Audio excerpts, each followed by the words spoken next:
Alors, Bezat Hashem, le Zohar de ce matin, Lilou Nishmat Gad Masoud Ben Yamna, Yoshua Ben Talia, Vechana Bat Rachel. Dimanche, Parashat Vaïgash. Rabbi Yehuda et Rabbi Yossi, Ar'u Bikfar Chanen. Rabbi Yehuda et Rabbi Yossi, élèves de Rabbi Shimon Bar Yochai, ils étaient dans un village au nord qui s'appelait Kfar Chanen. Là, Adavu Yatvi Beushpizayu, ils étaient assis dans la maison, dans la maison où ils étaient invités. Ata Chad Barnash vechad Metula de Chamra Kami. Il est venu quelqu'un sur un âne. Il avait comme une charge sur l'âne. Maintenant, ve'al bebeta, cette personne aussi est rentrée dans cette maison. Adeachi, Amar Rabbi Yehuda le Rabbi Yossi. Rabbi Yehuda a dit Rabbi Yossi. Hatanenan de David Malka va mitnamnem bekesus veshnete zeir. David Amelech, il parlait de David Amelech. David Amelech dormait comme le cheval. Mazé comme le cheval. Mazé dormait kesus. Okay? Il dit ici que David Amelech, il dormait peu. Il dormait peu. Parce que le cheval, il dort peu. C'est pour ça qu'Adam Arishon, on a expliqué dans un de nos cours, si vous vous rappelez, Adam Arishon, quand il a donné le nom à tous les animaux, le cheval, il a nommé Sous. Sous, ça vient du mot Zouz. Parce que le cheval est toujours en mouvement, même quand il dort. Tu vas voir un cheval, quand il dort, il dort, il ouvre les yeux. Il dort, il ouvre les yeux. Et il bouge. Quoi? Toujours il bouge. Il est en train de bouger. Okay? David Amelech dormait comme ça, peu. Il dormait peu comme ça. Alors, et la Gemara dit, s'il dormait peu, alors normalement il devrait la Gemara, le Zohar il dit, s'il dormait peu, normalement il devrait se réveiller déjà avant le minuit même. Avant minuit. Maintenant, ils disent, le Rabbi Yehuda et Rabbi Yossi sont en train de dire que quand la nuit rentrait, David Amelech Yativ Imkol Ravreve Bete, il s'assoyait avec tout le grand de son royaume, Vedain Dina, il faisait du jugement, Vasik Bemelido Oraita, il étudiait la Torah, Vataravanaim, il dormait un peu, Ad Palgut Lelia, jusqu'à minuit, Vekam Palgut Lelia, et à minuit il se réveillait, Vishtadel Polchana de Maron, Bishivrim, Dishbachan, il étudiait et il composait le Télim. Adeachi, entre-temps qu'ils sont en train de parler Rabbi Yehuda et Rabbi Yossi, Amar Raou Barnash, cet homme qui est venu aussi de dehors et il a entendu la conversation, il leur a dit, ce que vous dites c'est bien, mais c'est pas exactement ça.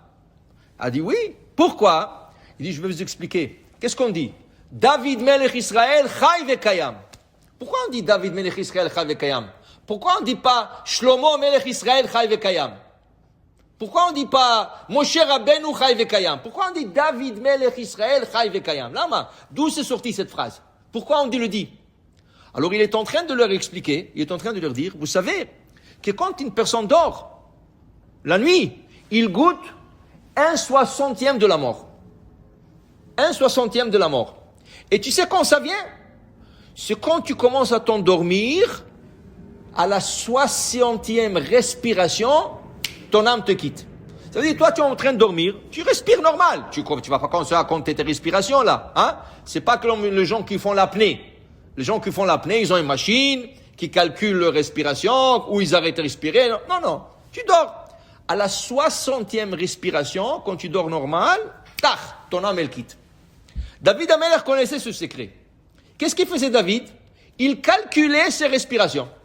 Ils s'endormaient, et il calculait 59 respirations, à la 60e, il se réveillait. Et il s'endormait encore. 59 respirations, 60e, il se réveillait. Pourquoi? Pour ne pas goûter le goût de la mort. Puisque toute sa vie, c'était comme ça. C'est ça, Shnatasus. Le cheval aussi, il dort aussi comme ça. 60 respirations, à la 60e, il se réveille. Alors, il est toujours en mouvement, David Amelech fait la même chose. Alors, on dit David Melech Israël, Chai Vekayam, parce qu'il est toujours vivant. Il n'a jamais goûté le goût de la mort, ni dans ce monde, ni dans l'autre monde. Pourquoi il était toujours réveillé? Et on dit que David Amelech, il portait la neshama de Yaakov Avinu. Et c'est pour ça qu'on dit que Yaakov Avinu, pendant 14 ans, il n'a pas mis il s'est pas mis dans un lit. La première fois qu'il a dormi après 14 ans, c'était à Bethel, quand il a vu l'échelle. Et ça, Hachem a fait exprès qu'il s'endort. Et qu'est-ce qu'il dit le matin? Vanochi lo yadati, Waouh, je savais pas qu'il y a ici la Shekhinah. Et Rashi, qu'est-ce qu'il commente Rashi? Im yadati lo yashanti.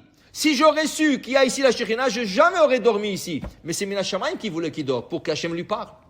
Qu'Hachem lui parle.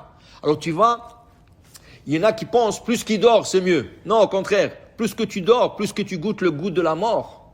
Le tzadikim, ils essayent de dormir moins, pour ne pas justement avoir ce goût. Alors, de toute façon, une fois que tu dors, selon certaines opinions, 5 minutes, ou une fois que tu dors, selon certaines opinions, une demi-heure, ou selon certaines opinions, 2 heures, c'est considéré comme tu as dormi. Nafkamina, le soir, tu rentres au lit, et tu dis, je vais me reposer. Tu te reposais, une demi-heure. Tu te réveilles, tu dis, maintenant je suis frais, ça y est, je vais étudier la Torah. Mais une seconde, tu as dormi dans le lit, d'accord? Il faisait déjà nuit d'or. C'était 7 heures du soir. Tu es parti 7h30, tu te réveillais, tu es bien dit, maintenant je suis prêt à étudier jusqu'à minuit. Une seconde. Le fait que tu as dormi, tu as goûté le goût de la mort, le Birkat Torah, la bracha d'étude de la Torah, elle s'est interrompue. Là, tu as besoin de refaire Birkat Torah. Pas Birkot HaShachar. Les 3 bénédictions de la Torah. Baruch ata Hashem, asher kedeshanu v'tzitav v'tzivanu al divrei Torah. Ve'arev na Hashem Elokeinu et divrei Toratcha. Baruch ata Hashem et Torah. Et Baruch ata Hashem asher bachar banu mikol ha'amim. 3 brachot. Quand tu dors dans ton lit la nuit, même pour une demi-heure, et tu te réveilles après pour étudier, tu as besoin de refaire Birkot HaTorah. Tant que tu restes réveillé la nuit, tu peux compter sur le Birkot HaTorah du matin. Mais dès que tu te mets dans un lit, et il faisait nuit, ça, il y a une discussion sur l'après-midi, la halakha sur l'après-midi, on ne le fait pas. Mais sur la nuit, oui. Alors David Amelech ne voulait pas avoir ça. Il ne voulait pas avoir l'interruption de la Torah. Il ne voulait pas goûter le goût de la mort. Alors qu'est-ce qu'il faisait? Il restait toujours réveillé. Alors, c'est pour ça qu'on dit, David Melech Israël, Chai ve Kayam. Baruch Adonai le'olam. Amen ve Amen.